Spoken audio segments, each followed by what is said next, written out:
it was amazing working with everyone, the whole team, and I think I have to thank Director Ramdev for giving me the opportunity to act with the Bhagyaraj sir, a legend, and amazing experience. I was really looking forward to this shoot because Angipoi Tipri, a senior artist, a legend, is gonna be there on the sets. How it's going to be, and it was wonderful. I learned a lot from sir, and thank you, sir. It was wonderful working with you, Srinath. It was wonderful working with you. With you too, and the whole team. Wishing everyone a lot of success, and hope you all like the movie. Thank you. நன்றி ma'am. Sir, நீங்க மூன்றாம் மனிதன் திரைப்படத்துல நடித்தது பெரும் பொக்கிஷம் அப்படின்னா, இந்த ப்ரமோஷன் விழால நீங்க கலந்துக்கிட்டு இரண்டொரு வார்த்தை வாழ்த்தி பேசுவதை அதை விட பெரிய பாக்கியமா கருதுறோம் சார். திரைக்கதை வித்தகர் இயக்குனர் திரு கே பாக்யராஜ் சார் அவர்களை அன்போடு மேடைக்கு அழைக்கிறேன்.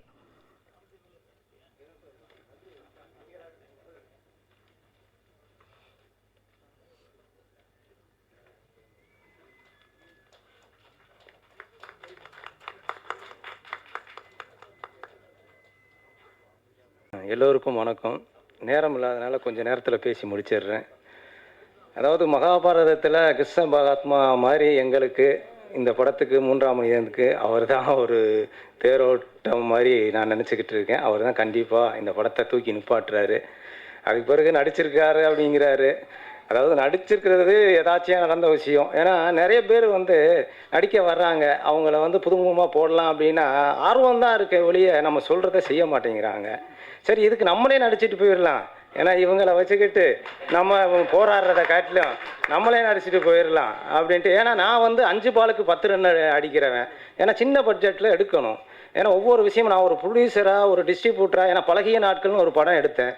எடுத்த நல்ல படம்னு பேர் தான் வாங்கியிருக்க ஒழிய எனக்கு ஒன்றுமே வரல. எங்கள் அம்மா இப்போ வீட்டில் இருக்கிற ரேஷன் கார்டை கூட நான் வீட்டுக்கு போனால் ஒழிச்சு வச்சிடுறாங்க.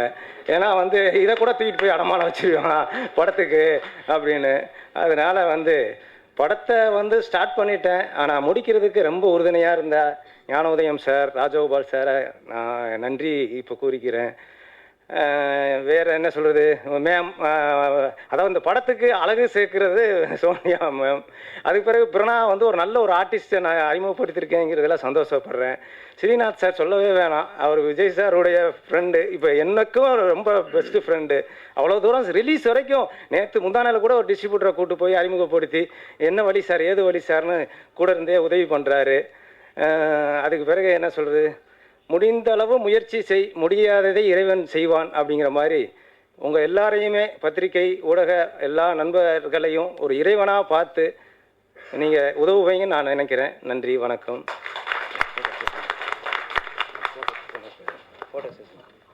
ஒரு ஃபோட்டோ செஷன்.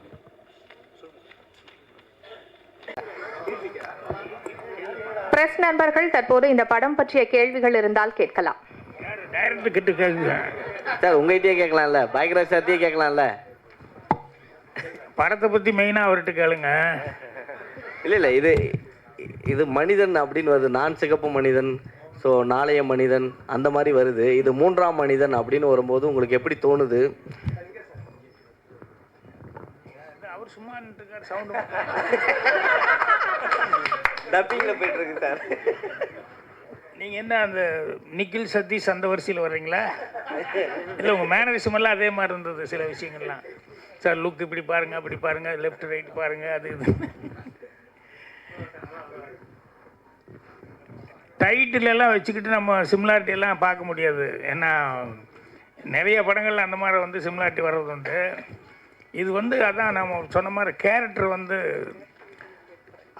அவர் ஆரம்பிக்கும்போது ஒரு கதைக்கு ஒரு நல்ல ஒரு மேட்ரு சொல்லணும் அப்படிங்கிற மாதிரி அந்த கதையை அப்படி ஆரம்பிச்சிருக்காரு. அதே மாதிரி எண்டு பண்ணும்போதும் அதே மாதிரி பண்ணியிருக்காரு. அது மாதிரி ஒரு ஒரு லேடிஸ் தாய்க்குளம் அப்படிங்கிறது அவங்க எந்த அளவுக்கு ஒரு அக்கறை எடுத்துக்குவாங்க, குடும்பத்தில் எந்த அளவுக்கு பொறுப்பு எடுத்துக்குவாங்க அப்படிங்கிறத வச்சு பண்ணியிருக்காங்க.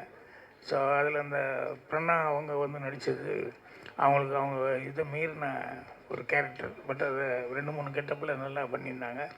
இன்னும் எல்லாருமே ஸ்ரீநாத், சூர்யா இவங்க எல்லாருமே வந்து சின்ன சின்ன இது 1 நாள் 2 நாள் வேலைன்னா கூட அந்த 1 நாள் 2 நாள் வேலை வந்து படத்தில் தேவைப்படுற அளவுக்கு இருந்தது. அது நல்லா பண்ணியிருக்காங்க.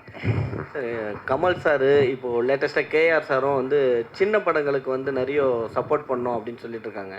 ஏன்னா சின்ன படங்களுக்கு வந்து தேட்டரே கிடைக்க மாட்டுது அப்படின்னு சொல்கிறாங்க. ஸோ இதை பற்றி என்ன நினைக்கிறீங்க?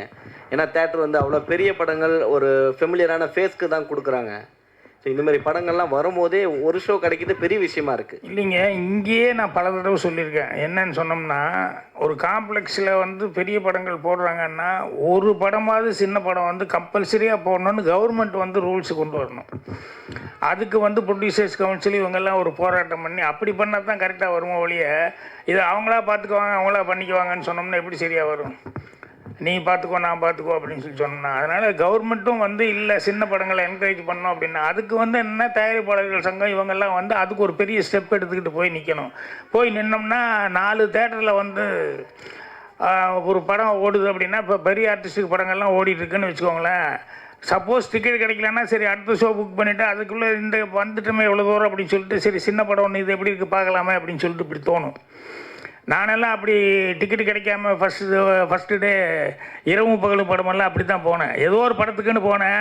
அதை டிக்கெட்டு மத்தியானமாக சாயங்காலம் தான் கிடைக்கிச்சு. இதுதான் புதுசாக யாரோ நடிச்சிருக்காங்களே ஜோசப் தலியத்து என்னடா அது சிட்டாடல் அப்படின்ட்டு ஜெய்சங்கர் புதுசு அப்படின்னு சொல்லிட்டு அப்புறம் போய் பார்த்தா இந்த படம் கண்டிப்பாக 100 days ஓடும் அப்படிங்கிற லெவலில் எனக்கு படம் பார்த்தோன்னுமே தோணுச்சு. அப்புறம் பார்த்தா ஜெய்சங்கர் பெரிய ஹீரோ வந்தார். எல்லாருமே அப்படி தான் புதுமுகம் அப்படின்னு சொல்லும்போது புதுசு அப்படிங்கும்போது அவங்களுக்கு ஒரு வாய்ப்பு கிடைக்கணும் முதல்ல.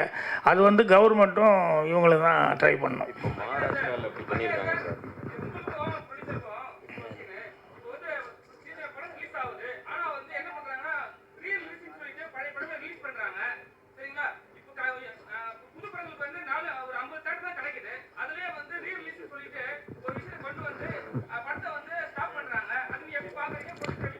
இல்லைங்க, சினிமாவில் வந்து இப்படித்தான் பண்ணணும் அப்படித்தான் பண்ணணும்னு சொல்லிட்டு எந்த ரூல்ஸ் ரெகுலேஷன்லாம் அப்படியெல்லாம் கிடையாது. வியாபார யுக்தி யார் வேணாலும் என்ன வேணால் பண்ணலாம். இப்போ நம்ம சொல்கிறது என்னென்னா பழைய படங்கள் மறுபடியும் கொண்டு வந்து போடுறாங்கன்னு சொன்னோம்னா அதுவும் பெரிய ஆர்டிஸ்ட் படம் தான்.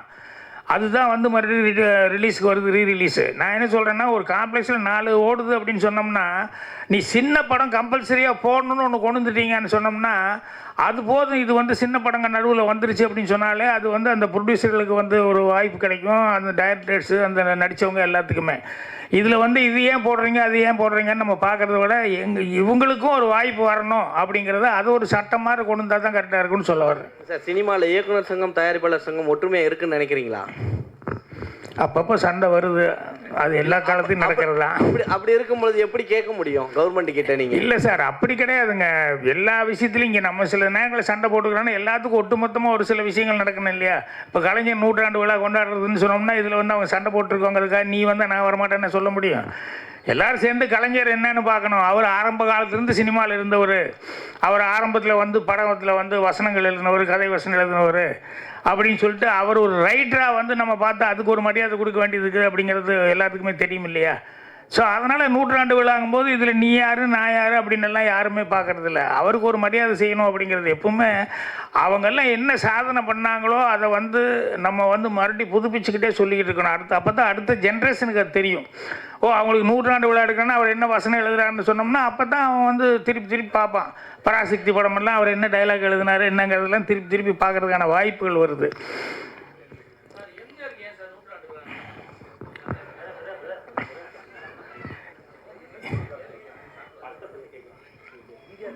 எங்கே நீங்கள் எங்கிட்ட மைக் கொடுத்துட்டு படத்தை பற்றி கேளுங்கன்னா என்ன கேட்பாங்க? டைரக்டர் சும்மான்னு இருக்காரு. டைரக்டர் சார் சொல்லுங்கள். உங்களுடைய பழைய படம் பெருசா போல, ஆனா பேச்சுகள் நல்லா இருந்துச்சு, படத்தை பத்தி பேச்சுகள் அப்படின்னு சொன்னீங்க. அதுக்கு காரணம் என்னவா இருக்குன்னு நீங்க நினைக்கிறீங்க? கண்டென்ட் கதையை நான் நேற்று ரிலீஸுக்காக ஒரு மேனேஜர் தியேட்டர் மேனேஜருக்கு பேசும்போது என்ன சார் பழைய படங்கள்லாம் போடுறீங்க, அவர் சார் கேட்ட கேள்விக்கும் பதில் சொல்லிக்கிறேன். பழைய படங்கள்லாம் போடுறீங்க, புது படங்களை வந்து நீங்கள் போட மாட்டேங்கிறீங்க அப்படின்னு. அது மேனேஜர் சொல்கிறாரு, என்னங்க தியேட்ரு டிக்கெட்டு விலை கம்மி பண்ண சொல்லுங்கள். மேனேஜரே சொல்கிறாரு டிக்கெட்டு விலை கம்மிங்க, 3 படம் போட்டோம் நல்ல வசூல். டிக்கெட்டு வந்து 50 ரூபான்னு இப்படி தான் போடுறோம், நல்ல வசூல். 150 ரூபா 200 ரூபா டிக்கெட்டுங்கும் போது உள்ளே வந்து உக்காந்தா கண்டென்ட் வந்து 10 நிமிஷம் கூட உட்கார முடியலை, தெரிச்சு ஓடி போயிடுறாங்க. ஒன்று கண்டென்ட்டை நல்லா கொடுங்க. நானாக இருந்தாலும் சரி, 200 படம் 300 படம் நீங்கள் பண்ணுங்க, ஆனால் கண்டென்ட் இருந்தால் தான் உட்காடுறாங்க. 200 ரூபாயை கொடுத்து போட்டு ஒரு 10 நிமிஷம் கூட உட்கார முடியலைன்னா கடுப்பாக மாட்டானா? அதனால பழைய படம் 3 நல்லா இருக்குது, அவனுக்கு ஒரு 50 ரூபா தானே அப்படின்ட்டு. ஒன்றும் காரணம் 50 ரூபா. அதனால் வந்து நல்லா 4 பாட்டு இருக்குது ரசிக்கிறதுக்கு அப்படின்ட்டு வந்து பார்க்குறாங்க. புது படங்கள் ரிலீஸ் ஆகி முதல் ஷோவில் 10 பேர் வந்துட்டு அடுத்த ஷோவுக்கு ஓட்ட முடியலை. நாங்கள் ஐயாட்டிக்கிட்டு இருக்கோம். நாங்கள் என்ன பண்ண முடியும்? நீங்கள் உங்கள் டைரக்டருக்கு உங்கள் ப்ரொடியூசர்கிட்ட நல்ல கண்டென்ட் கொடுக்க சொல்லுங்கள். தேட்டரை நீங்கள் குறை சொல்கிறீங்க அப்படிங்கிறாரு. நான் என்ன பண்ண முடியும் சொல்லுங்கள்? அதே தான் எனக்கும் அதே தான். கண்டென்ட் நல்லா இல்லைன்னா யாரும் பார்க்க மாட்டாங்க. சரி, இப்போ இந்த படத்துக்கு எத்தனை தியேட்டர் ஒதுக்கியிருக்காங்க? எனக்கே தெரியல, கடவுள் தான் காப்பாற்றணும். எல்லார்கிட்டையும் கேட்டிருக்கேன்.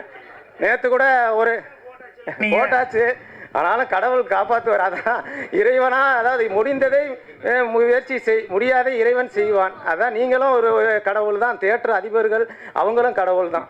அதான் வேற ஒன்றுமே சொல்ல முடியல. சோனியாஜி, உங்ககிட்ட தான் நீங்கள் ஃபீல்டுக்கு வந்து 20 வருஷத்துக்கு மேலே ஆகிடுச்சு, ஆனால் இன்னமும் ஆங்கிலம் சொல்லிட்டு இருக்காங்களே உங்களை, ஆங்கிலத்தில் தான் மேனேஜ் பண்ணுறாங்க அவங்க பேசுகிறதெல்லாம் அப்படின்னு சொல்கிறாங்களே.